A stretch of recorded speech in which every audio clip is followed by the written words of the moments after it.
Hi everyone, my name is Angela and I'm here today to share an experience I had when I was in Hong Kong for the year of 2019. And that was actually my last year of traveling as a pandemic hit. Um, and it has been a very big impact on me. And I wish I can travel again.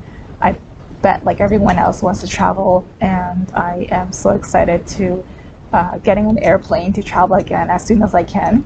But I wanted to share here today my experience I had when I was in Hong Kong in 2019. I decided that I want to get out there and learn more things, and face new challenges, gain more experience, and so I decided to apply for jobs out there in Hong Kong. So I decided to teach English there. I got a job, I got an offer working there at a private center in teaching English for 1 year. It was a contract job. And as soon as I got there, I was very lucky to stay with my uncle. He let me stay with him as living cost is very expensive. So for the first 2 months I worked there, I felt actually culture shock because even though it's my second home to me, I should feel comfortable, I should feel secure. But I felt very actually scared because I didn't know how to adapt to their culture, to their working culture. Everything was so fast paced, everything was go, go, go. People were working 12 to 16 hours a day. And I had to really tell myself, don't be afraid, just stay calm, you can do this. And I gradually picked up the pace. I was able to adapt to their culture.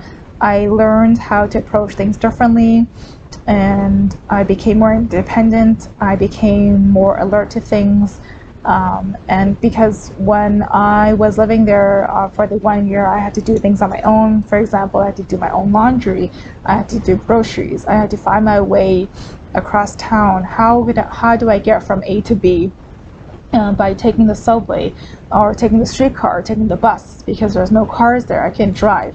So everything was just transportation wise, everything was just either subway, bus, or streetcars. Luckily, the subway map, it's in English as well, so luckily I was able to get around using a map. But as I worked for the first few months, I got really homesick because I miss my family, as here in Canada I spent all these years living with my family, and I felt very, very homesick. I almost cried every night. I wanted to come home, but I told myself, no, I have to be strong. I have to be firm. I have to tell myself, like, it's only 1 year. I can do this. And I have reminded myself and asked myself, why did I decide to come to Hong Kong? What was the purpose? So eventually, I picked up the pace. I was able to, gradually adapt to their living culture here in Hong Kong.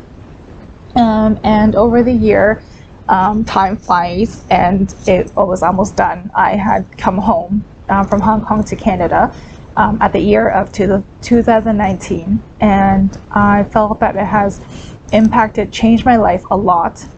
As I came back, I felt like a different person.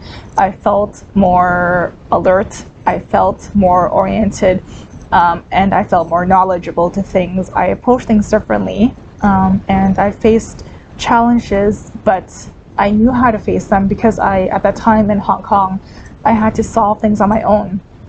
And I didn't rely on people. I didn't rely on families and friends as much.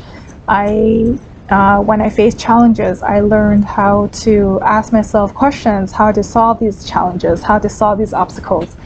Like as I grew older, I tell myself, one day my parents won't be here, so it's not everything I can rely on my parents.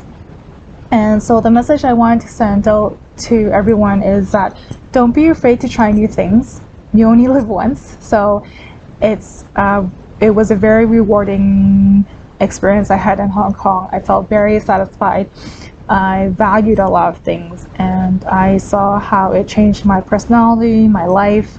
I became more caring. I became more fast response to things. I was more careful because I saw that when I was working in Hong Kong, sometimes it doesn't end at a smooth pace, and there's always going to be obstacles in working, working environment. There will be bad guys and there will be good guys. So you have to be very careful of your surroundings, because you have to protect yourself. And that's what I learned, is how to protect myself and how to be more cautious about things. So I really wanted to share this experience with everyone here, and I hope that when pandemic is over, I could travel again. I'm able to go somewhere again and see more things, and get out of the box. And my message again is, don't be afraid. Don't be afraid to try new things. It's no harm. You only live once. So thank you for everyone for listening, and I hope everyone has a great day.